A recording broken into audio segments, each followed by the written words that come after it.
Shalom Bapak Ibu Saudaraku yang kasih dalam Tuhan. Bagaimana kabar saudara-saudaraku semuanya saat ini?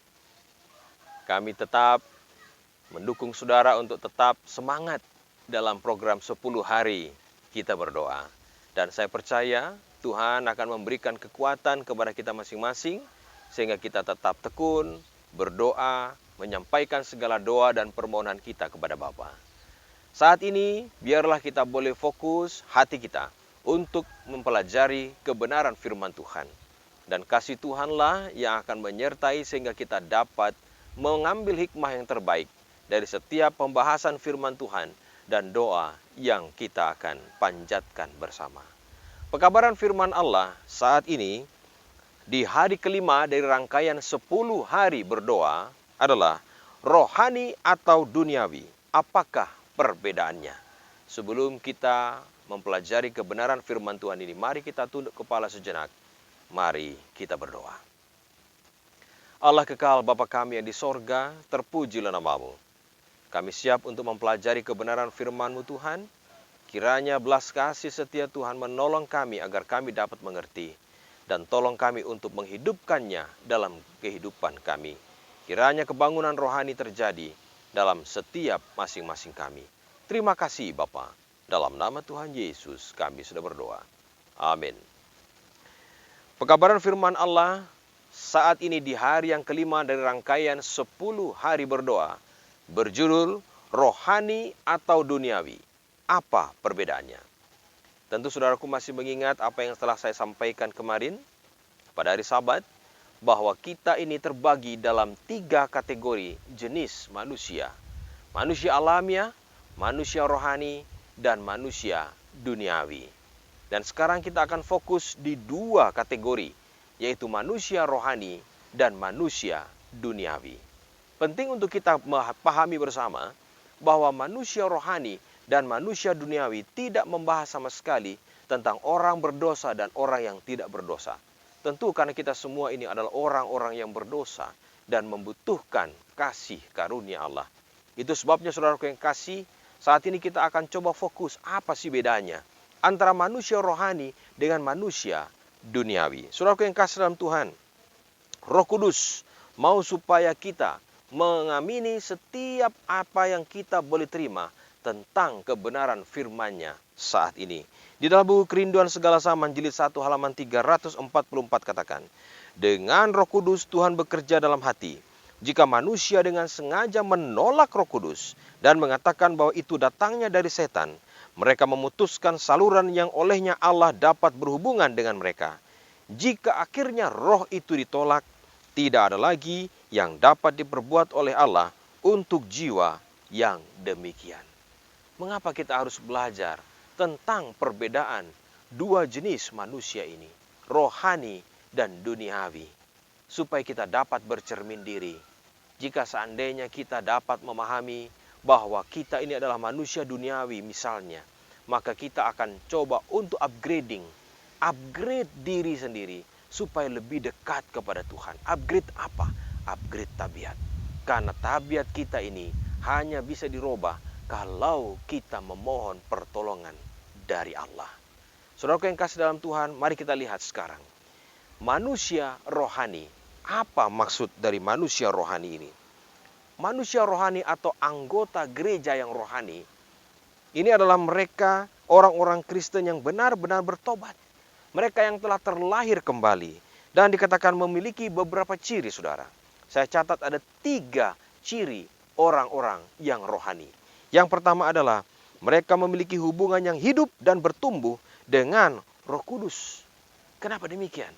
Kalau seseorang ini disebutkan dia adalah orang yang rohani, maka dia selalu memiliki koneksi yang tidak akan pernah terputus dengan sorga. Segala sesuatu yang dia lakukan selalu terkoneksi dengan sorga.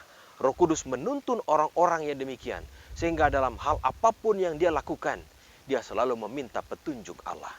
Jadi orang-orang yang demikian selalu meminta pertolongan Roh Kudus dalam setiap kehidupan mereka. Ciri yang kedua adalah Yesus menjadi pusat kehidupan mereka. Jadi orang-orang yang rohani selalu memusatkan pikiran mereka kepada Kristus. Apa yang Yesus lakukan? Makanya tidak heran Paulus katakan bahwa di dalam dia ada pikiran Kristus. Artinya setiap orang-orang yang rohani selalu bertanya di dalam diri mereka, bila mana mereka melakukan satu tindakan, merespon satu masalah atau apa, kira-kira apa yang Yesus akan lakukan. Yang ketiga, ciri orang-orang yang rohani adalah mereka telah menyerahkan dirinya sepenuhnya kepada Kristus dan terus-menerus meminta Roh Kudus. Di dalam konteks orang-orang Laodikia, mereka disebut orang-orang yang panas, bukan dingin atau suam-suam kuku. Lebih tepatnya di dalam perumpamaan 10 anak darah, mereka juga disebut sebagai anak darah yang 5 yang bijaksana. Jadi orang-orang yang demikian, orang-orang yang rohani adalah orang-orang yang memiliki hubungan yang karib dengan Kristus. Segala sesuatu yang mereka lakukan selalu terpusat kepada Kristus. Nah, apa buahnya? Kalau mereka adalah orang-orang rohani, bagaimana imbas dalam kehidupan mereka? Orang-orang yang rohani memiliki ciri atau memiliki imbas buah dalam kehidupan mereka adalah yang pertama, mereka mengalami hidup lebih berkelimpahan. Di dalam Yohanes 10 ayat 10. Bagaimana hidup berkelimpahan? Apakah dia secara materi dihitungnya? Orang yang hidup berkelimpahan, artinya dia berkelimpahan dalam tabiat yang baik. Limpah dalam kesabaran, limpah dalam ketekunan, limpah dalam segala hal yang berkaitan dengan hal-hal yang rohani. Yang berikut dikatakan, mereka dipenuhi dengan seluruh kepenuhan Allah, bersukacita bahwa dia telah diselamatkan karena iman. Dan meskipun orang rohani ini menghadapi kemunduran dan godaan, mereka tetap menatap kepada Yesus. Saudaraku, Bapak Ibu yang kekasih di dalam Tuhan, orang-orang yang rohani ini bukan berarti bahwa mereka adalah orang-orang yang sempurna. Tidak. Mereka juga adalah orang-orang yang tidak sempurna. Tetapi di dalam kehidupan mereka, mereka selalu percaya bahwa Tuhan sanggup menolong mereka. Mereka bertumbuh dewasa di dalam Tuhan. Tidak heran, orang-orang yang rohani ini disebut sebagai orang-orang yang memiliki kedewasaan rohani. Nah, bagaimana dengan ciri orang yang kedua atau manusia yang kedua, yaitu manusia duniawi? Manusia duniawi bertolak belakang dengan manusia rohani seperti yang saya sampaikan tadi. Mereka memiliki hubungan yang bisa dikatakan suam-suam kuku.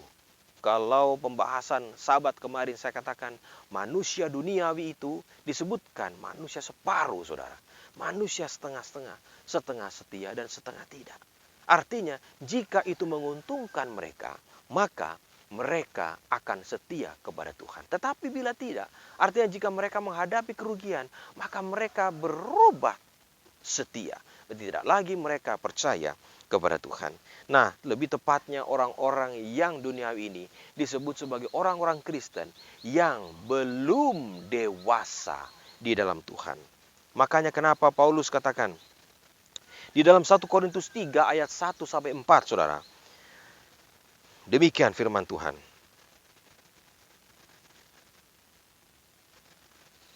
Dan aku, saudara-saudara, pada waktu itu tidak dapat berbicara dengan kamu seperti dengan manusia rohani, tetapi hanya dengan manusia duniawi yang belum dewasa di dalam Kristus. Susulah yang kuberikan kepadamu, bukanlah makanan keras, sebab kamu belum dapat menerimanya. Dan sekarang pun kamu belum dapat menerimanya, karena kamu masih manusia duniawi. Sebab jika di antara kamu ada iri hati dan perselisihan, bukankah hal itu menunjukkan bahwa kamu manusia duniawi dan bahwa kamu hidup secara manusiawi? Karena jika yang seorang berkata, aku dari golongan Paulus, yang lain berkata, aku dari golongan Apolos, bukankah hal itu menunjukkan bahwa kamu manusia duniawi dan bukan manusia rohani? Siapa yang mau disebut manusia duniawi? Tentu tidak ada, bukan? Selama ini barangkali saudara dan saya berpikir bahwa kita adalah orang-orang yang rohani. Bagaimana tidak? Kita ke gereja, kita memberikan persepuluhan, kita juga melakukan tindakan-tindakan yang lain yang disebutkan sebagai ciri-ciri orang rohani. Tetapi kenapa kita masih disebut sebagai orang-orang duniawi? Kenyataannya menunjukkan bahwa kita tidak memiliki kedewasaan iman di dalam Tuhan. Jadi kalau saudara dan saya, kita ini berada dalam kondisi sebagai orang-orang yang disebutkan rohani. Tetapi saat saudara dan saya, kita memiliki tanggapan yang bisa dikatakan kekanak-kanakan. Sebagaimana yang tadi Paulus katakan, aku dari golongan ini, aku dari golongan itu, dan lain sebagainya. Maka sebenarnya kita tidak bisa dibilang sebagai manusia yang rohani. Nah, saudaraku yang kasih dalam Tuhan, mari kita coba renungkan bersama. Lebih dalam lagi. Jadi yang menentukan sebenarnya adalah karunia Roh Kudus yang kita miliki. Kalau saudara dan saya, kita sebagai umat Tuhan percaya bahwa kita dituntun oleh Roh Kudus, maka harusnya tabiat kita, tingkah laku kita mencerminkan sebagai orang Kristen yang sudah dewasa. Nah, saudaraku yang kasih dalam Tuhan, Paulus menyebut bahwa orang duniawi ini sebenarnya adalah juga saudara. Mereka juga adalah anggota gereja. Tapi mengapa berbeda? Yang satu disebut rohani, yang satu disebut duniawi. Karena mereka sebenarnya dikatakan tidak cukup dipenuhi oleh Roh Kudus. Mereka tidak bertumbuh dalam iman sebagaimana mestinya. Dan mereka bisa saja sudah menjadi anggota gereja yang lama, sudah bertahun-tahun, tapi tetap menjadi orang Kristen duniawi. Bagaimana bisa begitu? Saudaraku yang kasih dalam Tuhan, tidak semua orang yang belajar doktrin, tidak semua orang yang belajar Alkitab, tidak semua orang yang rajin berdoa adalah orang-orang yang rohani. Menarik bukan? Lalu apa yang menjadi penyebab sehingga orang-orang yang rohani dalam tanda kutip ternyata disebut sebagai orang-orang duniawi? Tidak lain karena pengaruh Roh Kudus dalam kehidupan mereka. Sekali lagi saya ingin tekankan, tidak ada seorang pun di antara kita yang sempurna, bukan? Tetapi kita semua rindu untuk menjadi sempurna, memiliki tabiat yang serupa dengan Kristus. Jadi saudaraku yang kasih, saat saudara dan saya kita ini mau menjadi serupa dengan Kristus, kita memerlukan pertolongan dari atas. Dengan jelas, di hari pertama saya katakan, kita perlu meminta dengan tiada pernah putus karunia Roh Kudus setiap hari.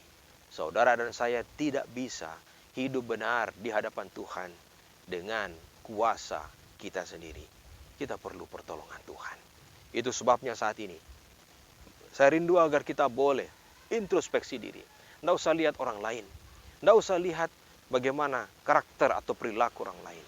Mari kita bercermin diri dan merasa dengan hati, saya ini termasuk yang mana.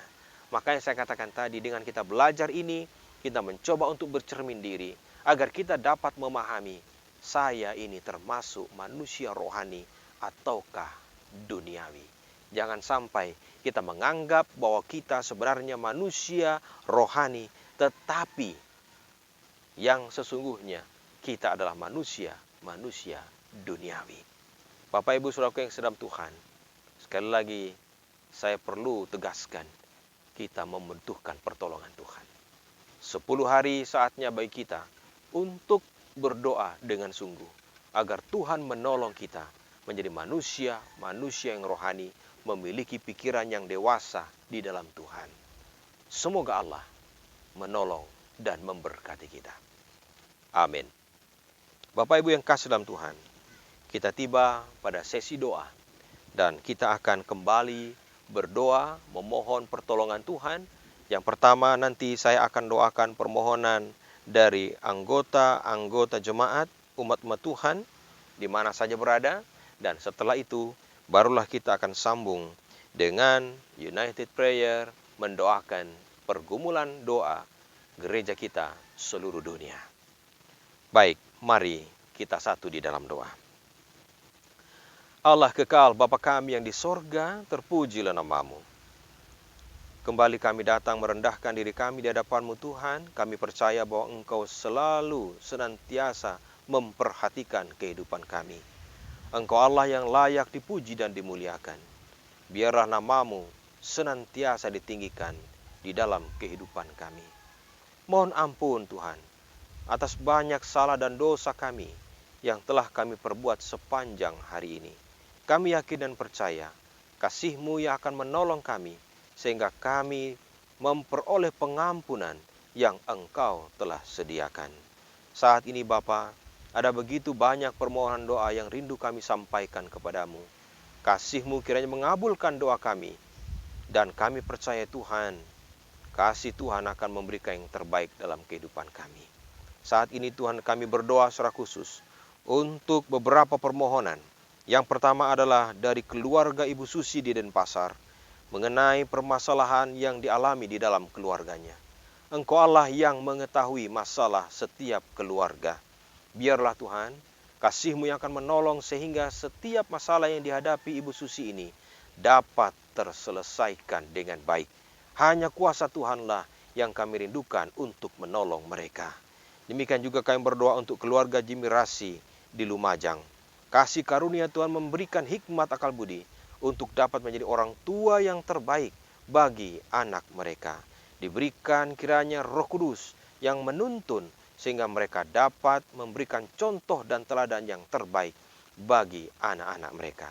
Demikian juga kami berdoa untuk Ibu Vivin yang saat ini bergumul dengan adanya pimpinan yang baru di perusahaan di mana beliau bekerja.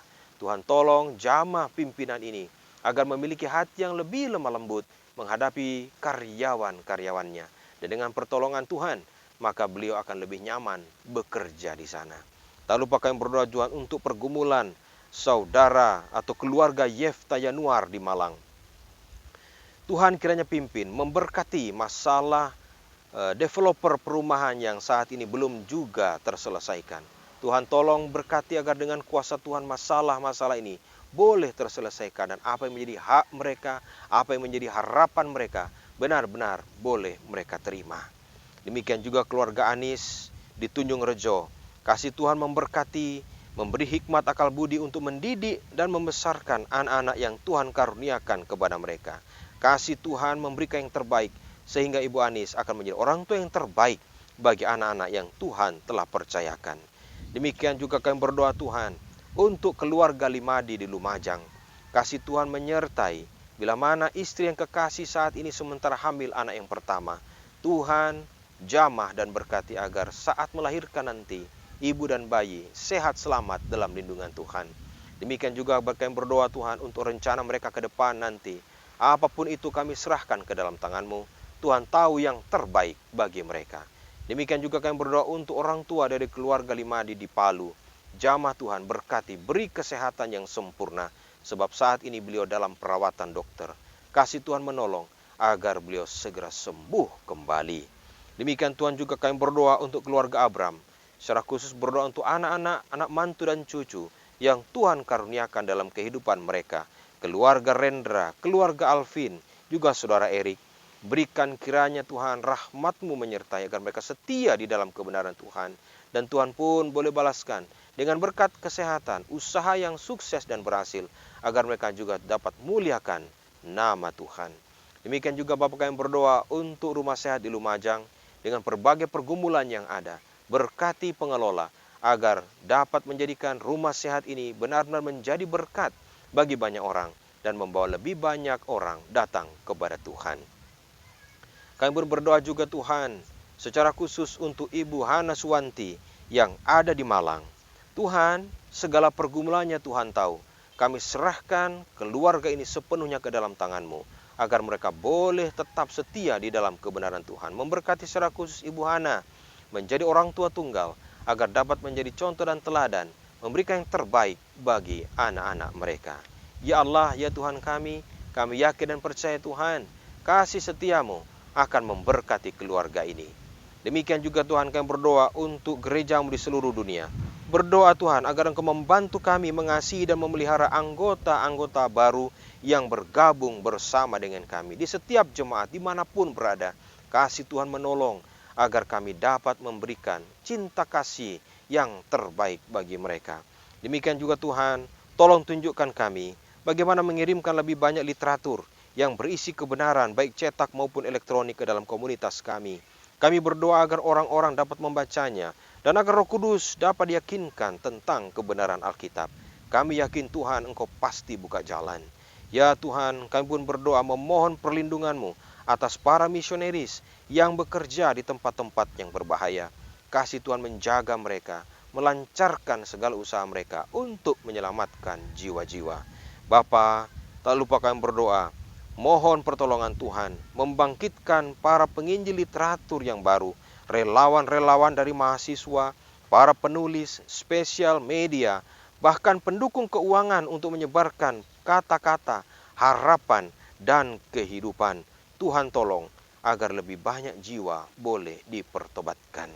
Dan Tuhan, kami berdoa untuk sekolah, siswa, dan guru Advent di seluruh dunia, agar semoga sekolah-sekolah ini dapat mengajarkan kebenaran Alkitab dan memimpin lebih banyak orang muda datang kepada Tuhan.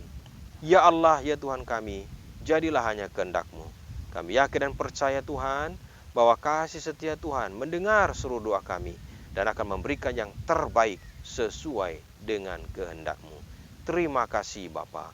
Biarlah doa kami boleh naik menjadi dupa yang harum di hadapan Tuhan. Terpujilah nama-Mu, jadilah kehendak-Mu dalam kehidupan kami. Dalam nama Tuhan Yesus, kami sudah berdoa. Amin. Kami ucapkan terima kasih atas kebersamaan saudara-saudara. Biarlah segala doa kita boleh naik menjadi dupa yang harum di hadapan Tuhan. Dan biarlah kita boleh tetap senantiasa berdoa sepanjang 10 hari ini. Sampai jumpa dalam ibadah besok di hari yang ke-6. Semoga Allah memberkati kita. Amin.